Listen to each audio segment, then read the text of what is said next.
Lundi 2 mars 2020, merci de nous suivre. Bonjour à tous. Tout de suite, les titres de cette édition. La consommation en matière de conférences et missions auxquelles ont pris part les différents ministères ivoiriens hors du pays en 2019 s'élève à plus de 6 milliards de francs CFA. Annonce faite par le cabinet du ministre auprès du Premier ministre chargé du budget et du portefeuille de l'État. C'était lors de l'ouverture d'un atelier portant sur le calendrier des conférences et missions. Toujours en Côte d'Ivoire, 2 cantines scolaires pour les écoles primaires publiques Hérobo 1 et Hérobo 2 inaugurées récemment à Ara, dans la région Est. Cérémonie en présence de la ministre de la Solidarité, de la Cohésion sociale et de la lutte contre la pauvreté, Mariatou Koné. Enfin, la vitesse de propagation mondiale du coronavirus inquiète fortement l'Organisation mondiale de la santé. Plus de 3000 morts à travers le monde. Quel bilan pour la consommation en matière de conférences et missions organisées hors de Côte d'Ivoire pour l'année 2019 ? Le document a été présenté récemment par le cabinet du ministre auprès du Premier ministre chargé du budget et du portefeuille de l'État. À noter que pour l'exercice 2019, la consommation en matière de conférences et missions auxquelles ont pris part les différents ministères ivoiriens hors du pays s'élève à plus de 6 milliards de francs CFA. Les précisions tout de suite dans ce reportage de Cheikh Koné. C'est un exercice annuel pour évaluer la consommation allouée aux ministères et aux établissements publics nationaux dans l'exécution des conférences et missions hors Côte d'Ivoire au titre de l'année 2019. Selon les statistiques de la direction de l'informatique du ministère auprès du Premier ministre chargé du budget et du portefeuille de l'État, les dotations sont passées de 5 milliards 790 millions 661 326 francs CFA en 2017 à 6 milliards 264 millions 878 905 francs CFA pour l'exercice 2019, un chiffre en baisse par rapport à celui de 2018 évalué à plus de 7 milliards de francs CFA. Une augmentation qui s'explique. Les raisons qui expliquent cet état de fait sont les nouveaux postes ministériels évoqués et les rallonges budgétaires qui ont été accordés dans le cadre de l'exécution des missions non programmées. Il faut dire que s'il y a eu une augmentation de cette consommation, ce n'est rien d'autre qu'il y a arrivé à un certain moment donné dans l'exécution des conférences et missions, il y a des missions qui ne sont pas programmées, qui ne sont pas dans le calendrier, dont la validation a été soumise à l'appréciation de M. le ministre. Ce rendez-vous des points focaux des ministères entend présenter les innovations du cadre d'exécution des conférences et missions et le basculement du budget moyen au budget programme. Selon les participants, les ressources affectées aux missions et conférences s'avèrent insuffisantes. Notre pays est lancé vers l'émergence. Et voilà, l'émergence, il faut avoir un certain nombre de technologies dans le pays. Et les ministères travaillent à cela. Mais souvent, il faut sortir du pays pour aller à des conférences, pour écouter d'autres personnes qui ont une expérience meilleure que vous, l'apprendre pour venir. Il faut aussi aller partager notre expérience. Chaque fois qu'on vient, on souhaite que la dotation soit revue un peu à la hausse pour permettre vraiment à tout le personnel de profiter vraiment de formation, surtout pour renforcer les capacités de notre personnel. Cette rencontre est également l'occasion de renforcer les capacités des acteurs en charge de l'exécution du calendrier, des conférences et missions hors Côte d'Ivoire. Toujours en Côte d'Ivoire, des étudiants issus de différentes filières agricoles ont bénéficié récemment d'une formation d'entrepreneuriat. Ces travaux ont également porté sur la promotion de la riziculture. C'est une initiative du Forum des libéraux en partenariat avec la fondation allemande Friedrich Naumann. On en parle avec Abou Sanogo.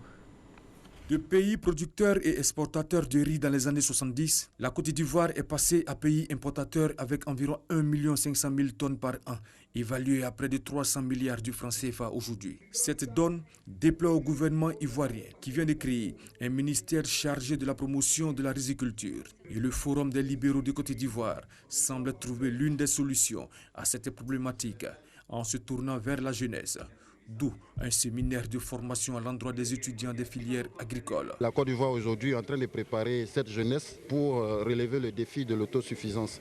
Et cela passe par l'information, par la formation, par des investissements, tant matériels qu'immatériels, comme ce type de conférence. Pour le conseiller technique du ministre de la Promotion de la Riziculture en charge du développement des pôles agricoles, il faut penser à un standard de variété de riz et des techniques pour atteindre l'autosuffisance alimentaire. Propos appuyés par le représentant du ministre de la Communication et des Médias, qui reste convaincu que l'entrepreneuriat des jeunes dans les filières agricoles est une des réponses au chômage des jeunes. Depuis la production jusqu'à la commercialisation, à l'industrialisation, je pense que c'est une opportunité pour la jeunesse et la jeunesse doit pouvoir s'approprier cette opportunité-là, de sorte à créer, de sorte à pouvoir s'insérer dans la vie active. Nous visons ici des jeunes qui sont dans des établissements de formation agricole et quand ils vont finir, il faut que ces jeunes soient pris en compte. C'est pour cela qu'on a bien voulu associer l'agence emploi jeune qui est le guichet unique d'emploi, qui a un dispositif d'accompagnement en entrepreneuriat pour ces jeunes-là. Ce séminaire de formation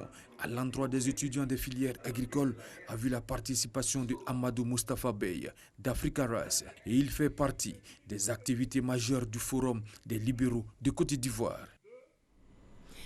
Comment se protéger des éventuelles attaques des hackers tout en s'appuyant sur des données et hypothèses de vulnérabilité d'un système d'information pour défendre les banques et autres institutions financières en Afrique? Cette question était récemment au centre d'une rencontre d'échange et de partage d'expériences.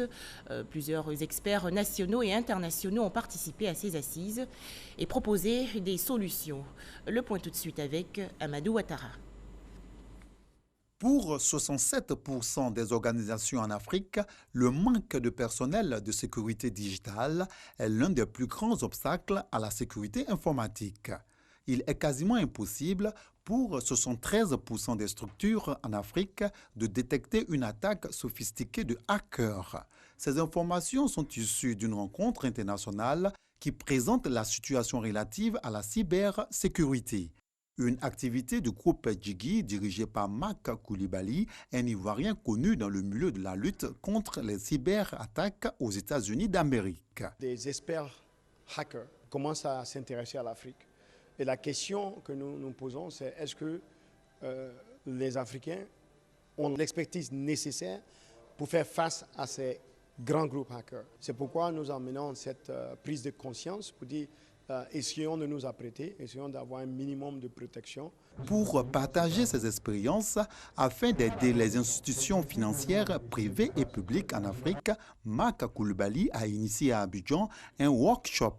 Des participants en majorité banquiers, responsables de structures gouvernementales venus de plusieurs pays du monde, sont conscients de l'ampleur du phénomène de cyberattaque. Dans nos économies aujourd'hui, on parle d'économie numérique. Et l'économie numérique, c'est quoi? C'est l'économie de la confiance. Et donc, si on n'a pas confiance dans les infrastructures et les acteurs, parce que la malveillance et la cybersécurité, on aura du mal à franchir ce palier de l'inclusion financière, les moyens de paiement électroniques, etc., etc. Étant un moyen de paiement, on est certainement exposé ou on sera certainement exposé à la cybercriminalité. Donc pour moi aujourd'hui, ce workshop est le bienvenu et j'espère qu'au sortir de là, on pourra être mieux protégé. L'État ivoirien a pris la pleine mesure du problème, donc en mettant les outils institutionnels et techniques. L'État ivoirien a donné des prérogatives plus grandes au CERT, donc, qui a pour mission d'assurer une veille de manière générale sur les cyberespaces. Pour poursuivre les auteurs de ces attaques, là vous avez la plateforme de lutte contre la cybercriminalité qui est opérationnelle et qui est un modèle de réussite qu'il faut continuer à soutenir. Les experts engagés dans cette lutte proposent la prévention comme l'une des meilleures solutions contre le phénomène de la criminalité informatique. Nouvelle baisse du coût du carburant en Côte d'Ivoire. En effet, le prix du litre de l'essence super est passé de 630 francs CFA à 625 francs CFA et celui du gasoil de 615 à 610 francs CFA et cela du 1er au 31 mars 2020. À noter donc une réduction de 5 francs CFA sur le litre pour chaque produit. Cette rencontre a réuni les 26 et 27 février dernier les États membres de la Facilité africaine de soutien juridique.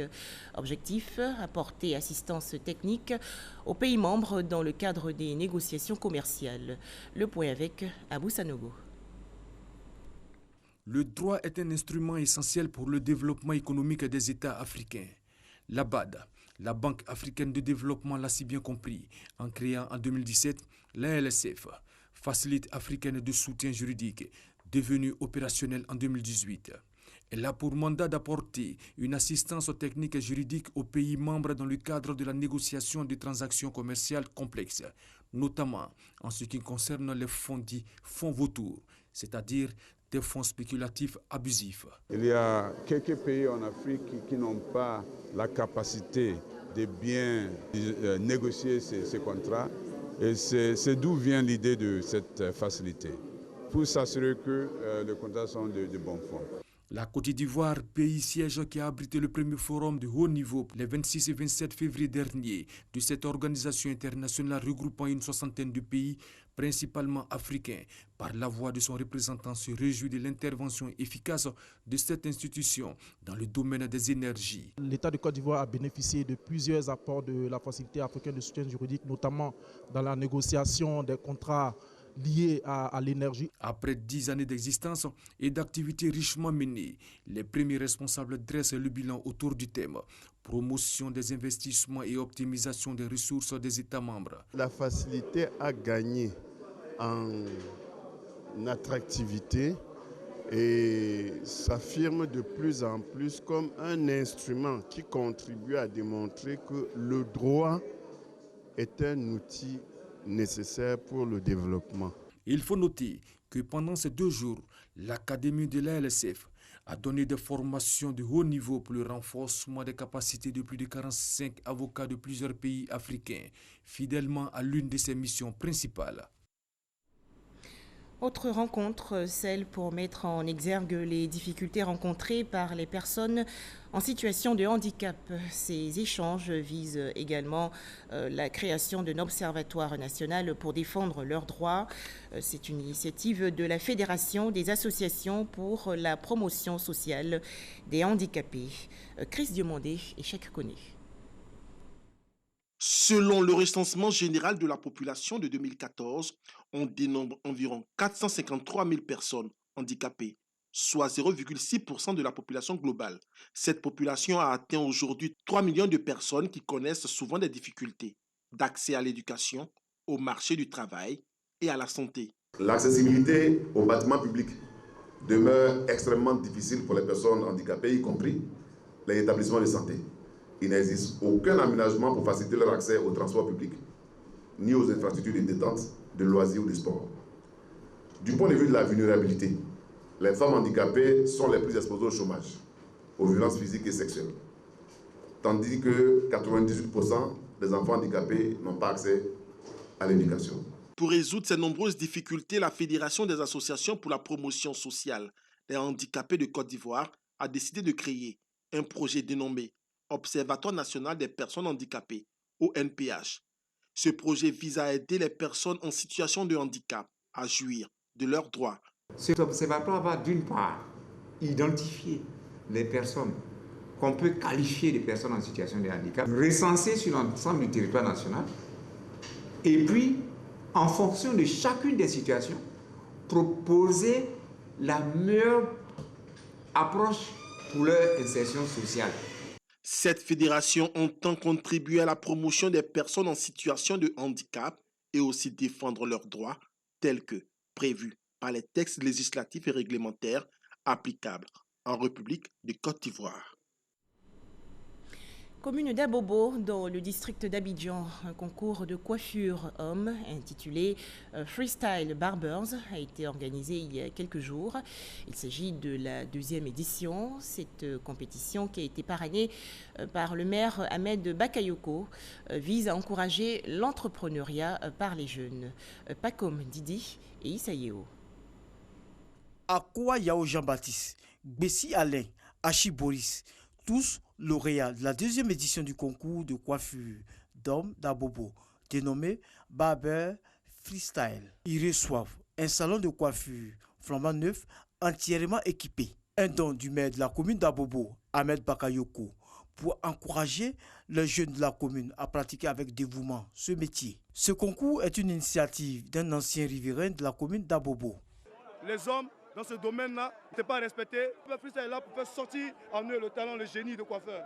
Encourager les jeunes à l'entrepreneuriat, Rehausser et valoriser l'image du métier de la coiffure sont les objectifs que se sont assignés les organisateurs. Tout ce qui est art, tout ce qui est génie créatif, le maire Ahmed Bakayoko encourage ce genre d'initiative.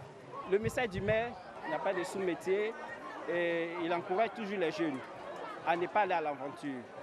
Il encourage les jeunes pour dire à tous les niveaux on peut créer, à tous les niveaux on peut s'en sortir.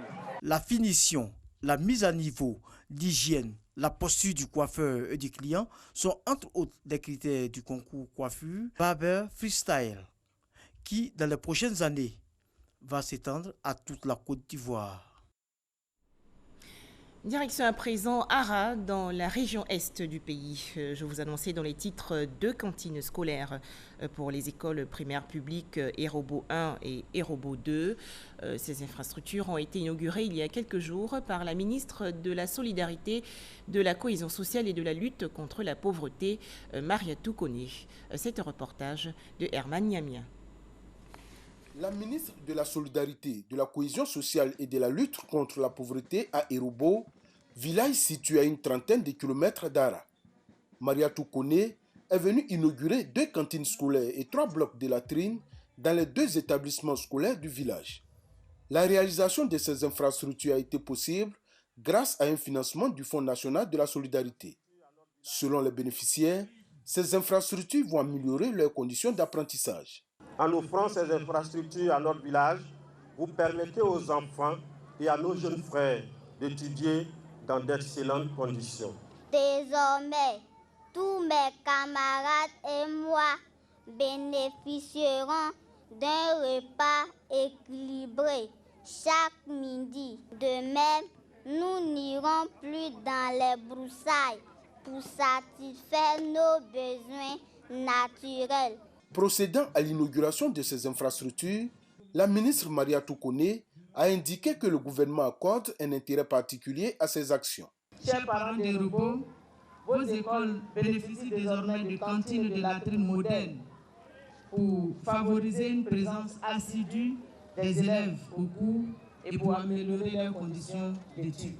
Ce sont des infrastructures qui sont très importantes aux yeux du président de la République, son Excellence M. Alassane Ouattara. Mariatou Koné a profité également de cette tribune pour inviter les populations à créer les conditions pour favoriser des élections sans violence. Il est grand temps que chacun de nous comprenne qu'une élection n'est pas une fin en soi.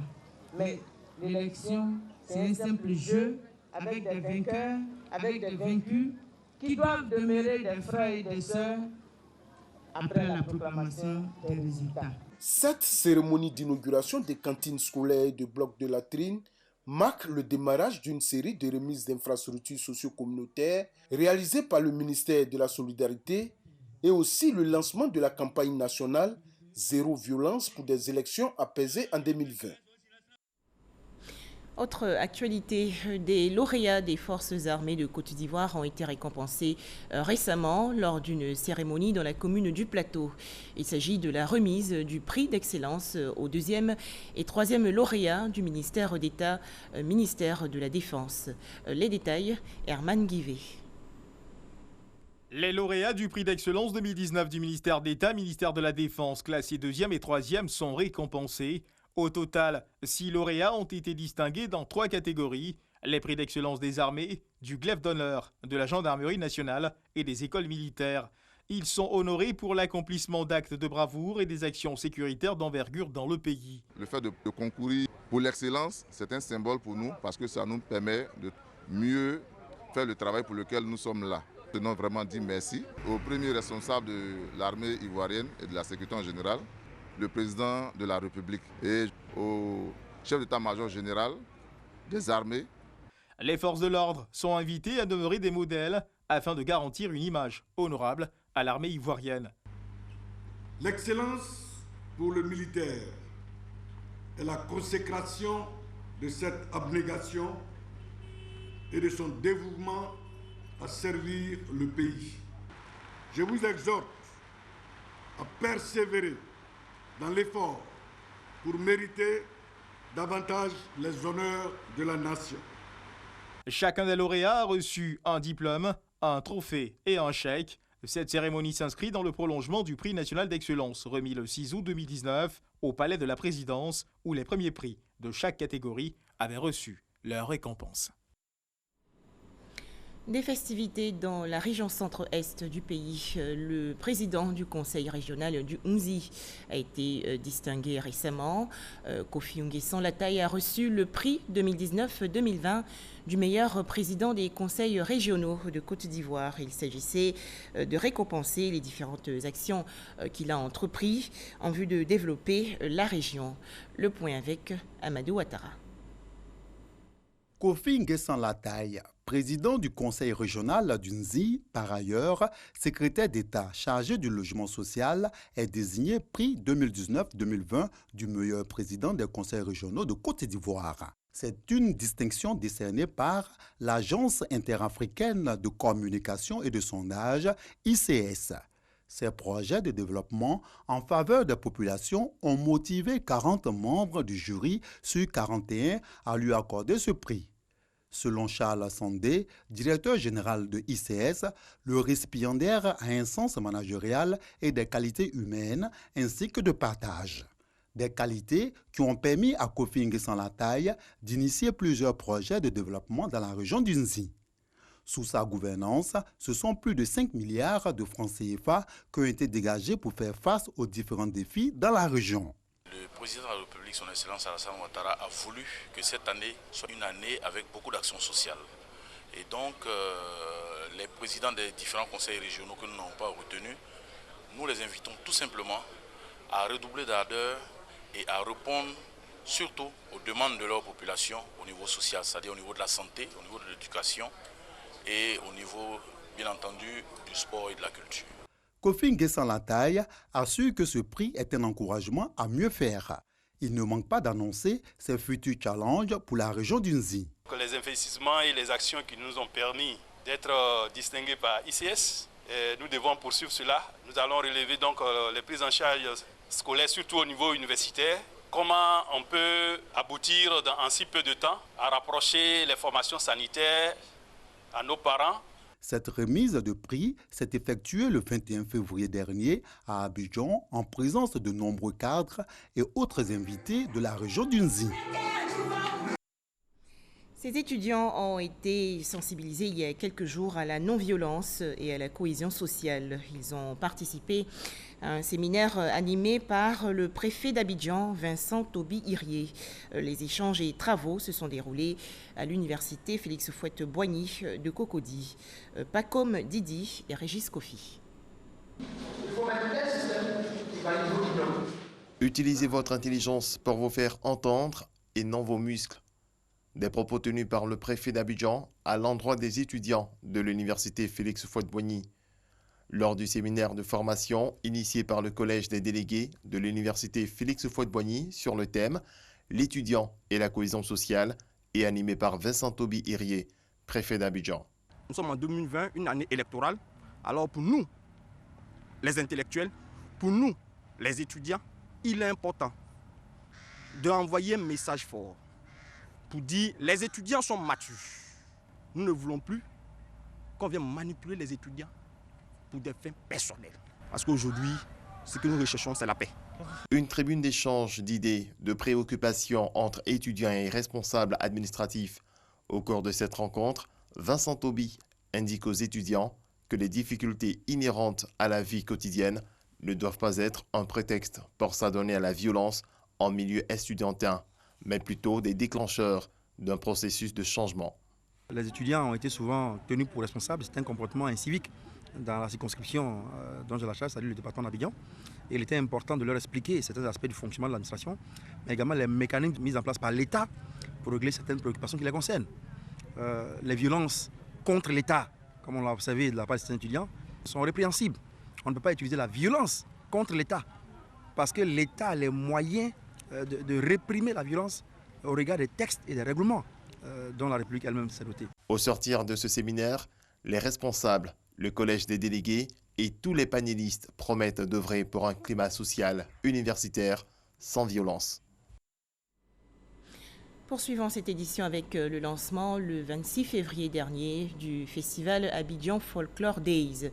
C'était lors d'une conférence de presse. Cet événement qui aura lieu en avril prochain veut faire la promotion de la musique, la gastronomie et les traditions des peuples de Côte d'Ivoire. Stéphane Loboué et Issaïeo. Un patrimoine culinaire, des vêtements traditionnels, des danses et musiques tradimodernes du V baoulé. Autant de valeurs culturelles et artistiques à promouvoir. Pour revaloriser ces richesses culturelles du peuple baoulé, le promoteur du festival Abidjan Folklore Days échange avec les journalistes. Guy Roland Naoumou veut rappeler le mode de vie et les racines du peuple baoulé. Les gens ont tendance à penser que les baoulés, c'est seulement le chant, café, cacao, alors que les baoulés, ils ont beaucoup de choses à nous montrer. Par exemple, la danse bédou, je ne pense pas qu'il y ait beaucoup de personnes qui connaissent cette danse. C'est une danse qui va se produire au festival. Le kotou, on entend, mais je ne suis pas sûr que beaucoup de personnes aient vu comment ça se danse.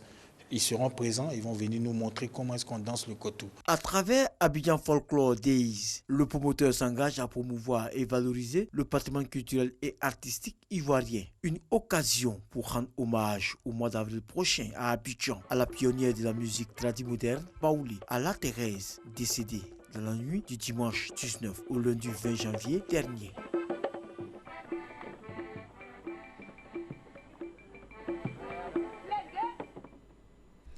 Pour terminer l'actualité nationale, cette journée de prière organisée récemment pour la paix en Côte d'Ivoire par l'église Papa Nouveau, dont le prophète a commencé sa mission en 1937 à Toukouzou.